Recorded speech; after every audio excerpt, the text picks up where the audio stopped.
Komisi Pemberantasan Korupsi tidak bisa serta-merta menghentikan kasus korupsi Gubernur Papua Lukas NMB, kendati Lukas membuktikan secara terbalik uang atau harta yang selama ini dinilai mencurigakan. Sebab merujuk KUHP, pembuktian terbalik hanya bisa diputuskan oleh hakim di pengadilan.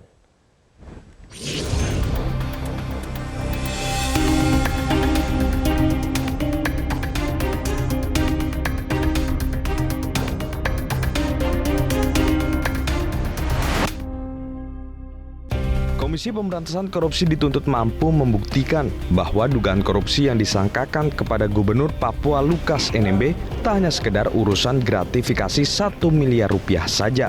Sebab dari penelusuran PPATK, mereka menemukan ada banyak aliran dana janggal dari rekening Lukas NMB dan pihak-pihak di sekitarnya. Namun KPK juga tidak bisa begitu saja mengiming-imingi Lukas NMB dengan jaminan penghentian perkara asal kader Demokrat itu bisa memberikan sumber dana yang dianggap janggal. Sebab kesempatan pembuktian terbalik hanya bisa dilakukan oleh hakim di pengadilan. Saya kira bukan seperti itu. Pembuktian terbalik itu hanya di pengadilan dan untuk status terdakwa. Dan sudah jadi tersangka, sudah ada dakwaan, sudah ada pembuktian, proses pembuktian semua, alat bukti, saksi semua sudah ada. Nah ini tinggal apakah nanti mau penuntutan, ya sebelum pledoi baru hakim itu memerintahkan terdakwa untuk membuktikan harta kekayaan terkait kasus ini, ya, harta kekayaan terkasus korupsi dan TPPU-nya nanti kalau memang sudah siap ya. Adalah Wakil Ketua KPK Alexander Marwata yang sebelumnya menawarkan penghentian kasus kepada Gubernur Papua Lukas NMB jika ia bisa membuktikan dari mana sumber uang ratusan miliar rupiah yang ditemukan PPATK. Alex mendasarkan itu dari Undang-Undang KPK yang membolehkan penyidik menghentikan perkara dengan menerbitkan SP3.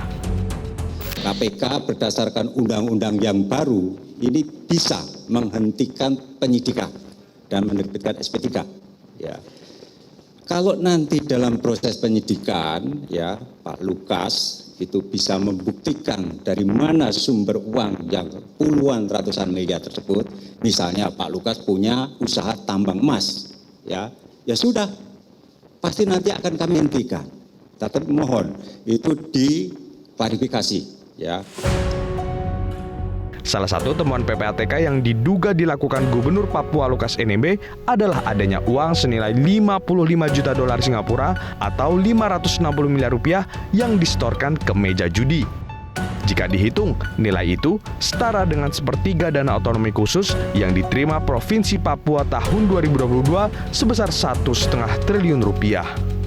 Tim Liputan Metro TV. Mengapa KPK harus memberi iming-iming SP3 atau surat penghentian penanganan perkara bila sejak awal menduga kuat bahwa sejumlah aliran uang janggal yang ditemukan PPATK berasal dari kasus korupsi? Kita akan mengulasnya bersama dengan Wakil Ketua KPK Nurul Gufron. Pak Gufron, selamat malam. Selamat malam, Mas. Ya, Pak Gufron, apakah sudah ada itikat baik dari pihak Lukas NMB untuk datang sendiri memenuhi panggilan KPK? Sejauh ini kami sudah tanggal 7 ya kita panggil untuk hadir tanggal 12 di Papua. Jadi sebenarnya KPK yang malah datang ke Papua. Dan selanjutnya karena ketidakhadiran pada tanggal 12 kami menyampaikan undangan lagi untuk menghadiri panggilan KPK nanti tanggal 26 September. Jadi tetap meminta Lukas NMB untuk datang ke Jakarta, datang ke KPK untuk bisa diperiksa secara langsung begitu ya, Pak Gufron ya? Ya, sejauh ini kami mengikuti prosedur. Jadi seandainya pun alasannya sakit, ya sampaikan alasan sakit itu tentu dengan bukti bahwa misalnya ada keterangan sakit dari dokter begitu. Nanti tentu kami akan memaklumi dan juga akan menunggu sampai yang bersangkutan sehat kembali. Ada proses verifikasinya tidak, Pak Gufron? Mengirimkan dokter independen misalnya ataupun mengecek kondisinya secara langsung begitu? Karena selama ini masih kami tidak menerima alasan secara tertulis ya, kan baru alasannya alasan yang disampaikan di media, sehingga kami belum melakukan langkah tersebut. Oke, tidak disertai juga dengan surat dokter ya, Pak Gufron ya? Belum. Oke, baik. Pak Gufron, Wakil Ketua KPK Alex Marwata mengiming-imingi tawaran SP3 apabila Lukas ini bisa membuktikan sumber hartanya dari mana begitu. Kenapa kemudian tawaran ini atau iming-iming ini diberikan kepada Lukas NMB? Itu bukan iming-iming, itu bukan janji-janji, itu adalah pernyataan normatif saja bahwa setiap orang yang mampu membuktikan bahwa dirinya tidak bersalah atas dugaan korupsi yang disidik oleh KPK.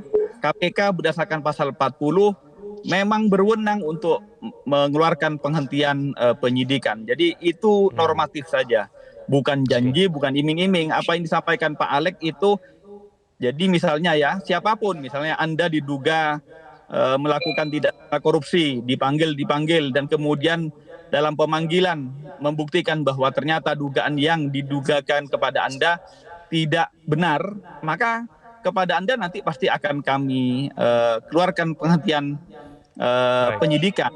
Itu diatur di pasal 40 Undang-Undang 19 2019. Jadi bukan iming-iming, bukan janji-janji. Sesuai KUHP mengatakan pembuktian terbalik hanya bisa dilakukan di pengadilan ya, Pak Gufron ya? Menyampaikan alibi-alibinya. Baik, Pak Gufron, bukankah sesuai dengan KUHP pembuktian terbalik ini hanya bisa dilakukan di pengadilan, Pak Gufron?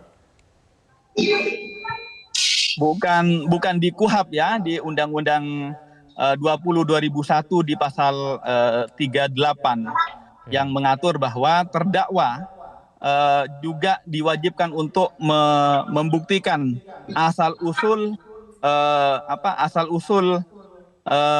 harta yang diperoleh, yang diduga diperoleh secara tidak wajar begitu.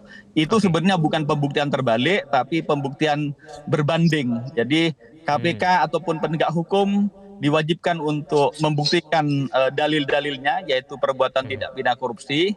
Sebaliknya, terdakwa juga diberi beban untuk membuktikan bahwa asal-usul hartanya itu asal-usul yang bukan korup atau asal-usul yang benar begitu. Oke, perkembangan dari transaksi mencurigakan yang dilakukan oleh Lukas NMB itu seperti apa proses penyelidikannya? Bagaimana kemudian KPK bisa menjelaskan mengenai gratifikasi, lalu kemudian berbagai transaksi mencurigakan seperti ada 560 miliar yang dilakukan di kasino di Singapura dan sebagainya. Jadi yang perlu kami tegaskan, sprint lidik maupun sprint penyidikan atas tersangka LE ini kasusnya dalam kasus gratifikasi sebesar 1 miliar. Bahwa kemudian setelah kami meminta kepada PPATK untuk menelusuri tentang asal-usul dugaan gratis tersebut, kemudian ya berkembang ada beberapa aliran dana yang lain. Nah, untuk yang lain ini tentu kami belum bisa menjelaskan ya, karena sprint lidik kami masih atas gratifikasi, dugaan gratifikasi sebesar 1 miliar tersebut. Bahwa kemudian PPATK bukan transaksi mencurigakan lainnya, tentu kami masih akan menelusuri apakah nexus atau hubungan antara uang yang diduga atau mencurigakan tersebut dengan tidak pidana korupsi yang lain. Itu masih proses yang kami laksanakan. Ya, Pak Gufron, ini gratifikasi 1 miliar yang memberikan siapa dan untuk keperluan apa, Pak Gufron? Sekali lagi, ini masih dugaan KPK. Kami tidak bisa menyebutkan dalam kerangka apa, oleh siapa. Walaupun sebenarnya mungkin tersangka ataupun penasihat hukumnya sudah menjelaskan, silahkan ya. Tapi dari KPK tentu KPK masih proses penyelidikan dan saat ini proses penyidikan. Namanya proses penyidikan sesungguhnya materinya itu materi yang sangat perlu kami sembunyikan atau kami rahasiakan. Nanti akan kami buka pada saat persidangan. Baik, Pak Gufron terima kasih telah bergabung sama kami di Prime Time News. Selamat malam Pak Gufron.